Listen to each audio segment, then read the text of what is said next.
1941, a state of war.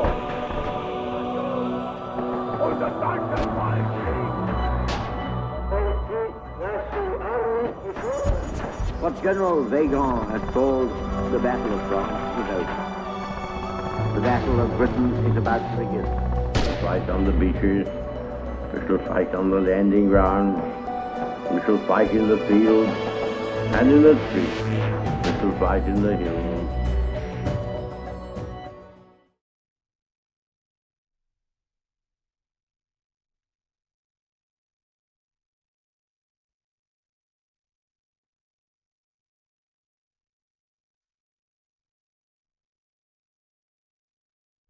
Hey guys and gals, this is Alden from the Mosin Crate. First things first, I can't answer any sales related questions, anything like how do I buy one, where do I buy one, how much are they, because if I do, YouTube will delete the video. But if you go on rumble.com and search for my username exactly as it appears on YouTube, the Mosin Crate without any spaces between the Mosin or Crate, you'll find this same video on there where I have a different voiceover where I can and do answer those questions. I'll also try to have a link to that in the top comments here so you can directly go to this video on Rumble. Getting right into it, I have a bunch of Hungarian made Hi-Powers. Technically they are Hi-Power clones, and I've got, as you can see, a big variety here. A lot of different grip types, finish types.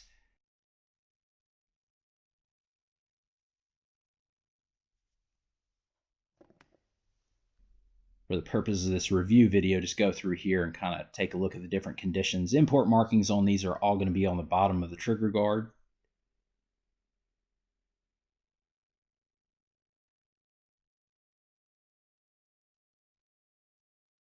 They've got that typical nice, crisp, single action high power trigger.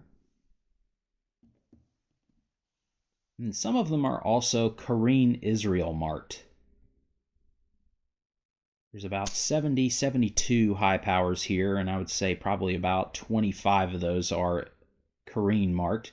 They're made, both of them, the FEG Hi-Powers and the Korean marked Israeli Hi-Power clones, are both made at FEG in Hungary. So they're the same exact gun, just different markings on there. I guess if you wanted to get technical, it's technically both. It's really technically a Hungarian made Hi-Power, but it was made for an Israeli contract, so they're also an Israeli Hi-Power if you want to put it that way. And I would grade all of these as good shooter grade condition, and what that means is cosmetically they're going to have plenty of wear and tear, but functionally they're fully ready to go.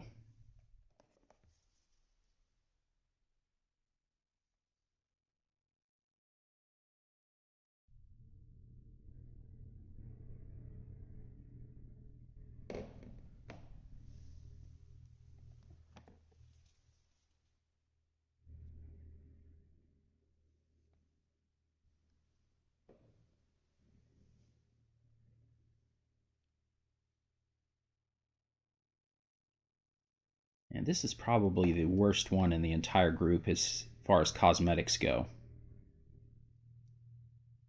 But a lot of people like that worn look. The nice thing about these is most of the wear and tear just seems to be honest carry wear from police and military service over the years rather than rust or pitting or anything like that. I'm not going to say there's not some light pitting here and there on some of them, but most of it just seems to be typical cosmetic wear from carry and holster wear.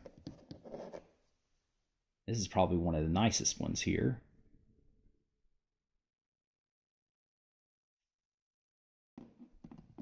And these were imported a few months back from Israel before that whole current mess got started.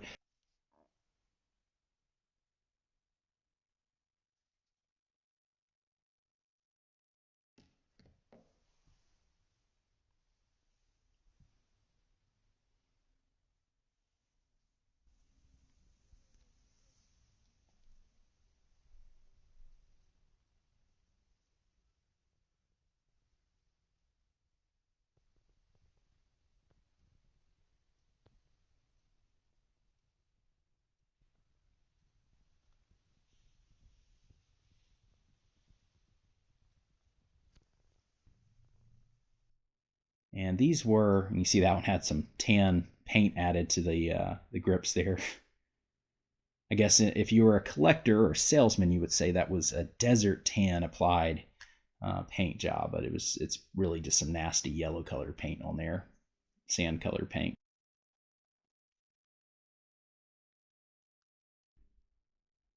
And these were probably originally military pistols, and then they eventually went to police and or security forces later on. But again, I would say good shooter grade condition overall, so plenty of cosmetic wear, but fully functional.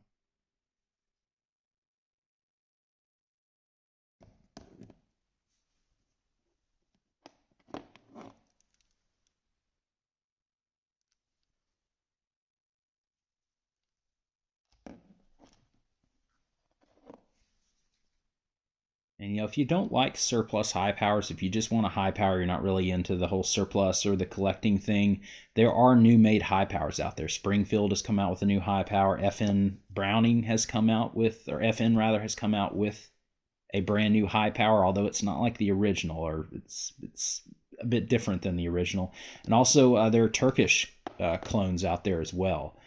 So there are the options if you do not like the surplus wear and tear. But overall, I think these are pretty cool piece of history, and they certainly don't cost a lot when you find them compared to like an FN Browning.